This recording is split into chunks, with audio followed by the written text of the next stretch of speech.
नमस्कार आणि आपले ट्रिपनिंग करून बोअर करणे या सत्रात स्वागत आहे। चला आता आपण सत्राला सुरुवात करूया। आता या सत्राची उद्दिष्टे पाहू।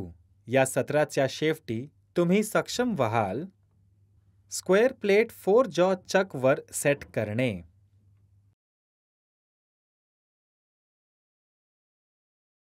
ट्री पॅनिंग टूलच्या मदतीने 70 mm व्यास कापणे, वर्नियर कॅलिपरच्या मदतीने व्यास मोजणे।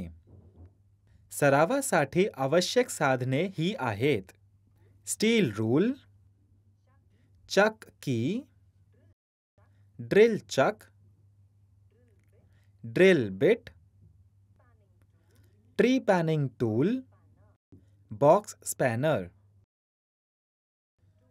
ट्री पॅनिंग म्हणजे पोकळ कटिंग टूलच्या परिघासह धातू काढून छिद्र तयार करणे।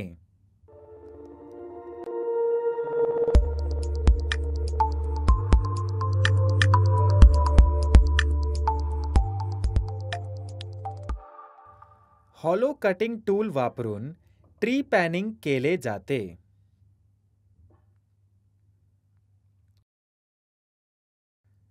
ट्री पॅनिंग हे मोठ्या व्यासाचे छिद्र पाडण्यासाठी वापरले जाणारे तंत्र आहे, जिथे मशीनची शक्ती मर्यादित असेल, ज्यात कमी चिप्स काढल्या जातात आणि छिद्रातील बरेच साहित्य जसे आहेत तसे काढले जाऊ शकते। ट्री पॅनिंग अतिशय पातळ कामाच्या तुकड्यावर अगदी कमी स्पिंडल वेगाने केले जाते। हे योग्यरित्या संरेखित केलेल्या एकापेक्षा अधिक शीट्सवर एकाच वेळी केले जाऊ शकते, जेणेकरून ते वेगळे केले जातील तेव्हा प्रत्येक शीटमध्ये तयार होणारे छिद्र एक समान आकाराचे असेल आणि काठावरून एकसारखे असेल। चला आता ट्री पॅनिंग करून बोअर बनवायचा क्रम जाणून घेऊया। स्टीलची मोजपट्टी वापरून वर्कपीसचे परिमाण तपासा। स्क्वेअर प्लेट 4 जॉ चक वर पकडा।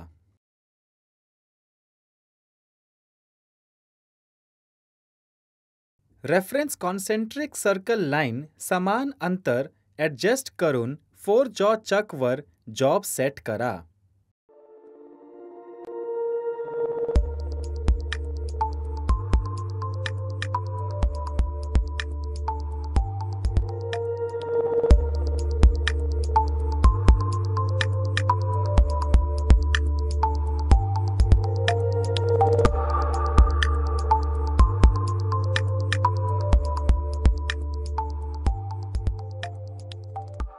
Drill chuck to tail stock स्प्लिंडरवर माउंट करा।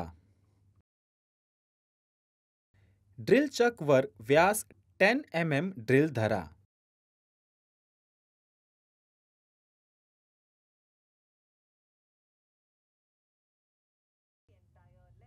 संपूर्ण लांबीमध्ये 10 mm ची पायलट होल मिळवण्यासाठी ड्रिलिंग ऑपरेशन करा।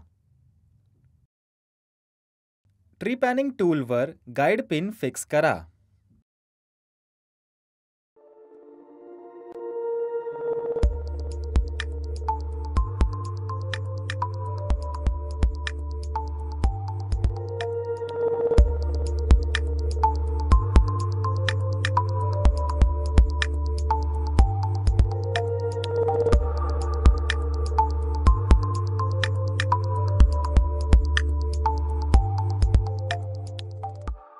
$70 mm व्यासाचा बोर बनवण्यासाठी टेल स्टॉकचा चक ड्रिल करण्यासाठी ट्री पॅनिंग टूल सेट करा।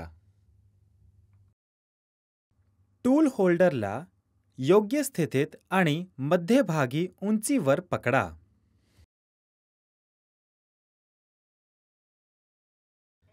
योग्य RPM निवडा आणि तो सेट करा। जॉबच्या गाइड होलवर गाइड पिन शोधा। कटची हळूहळू खोली देत टेल स्टॉक हलवा।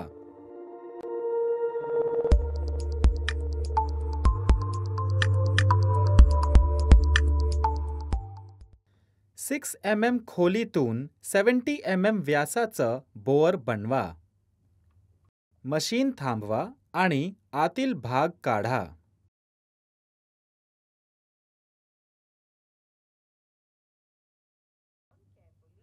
ट्रिपॅनिंग टूल काळजीपूर्वक बाहेर काढा.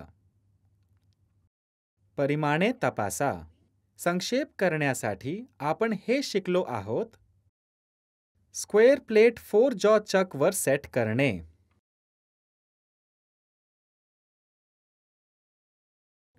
ट्रिपॅनिंग टूलच्या मदतीने 70 व्यास कापणे,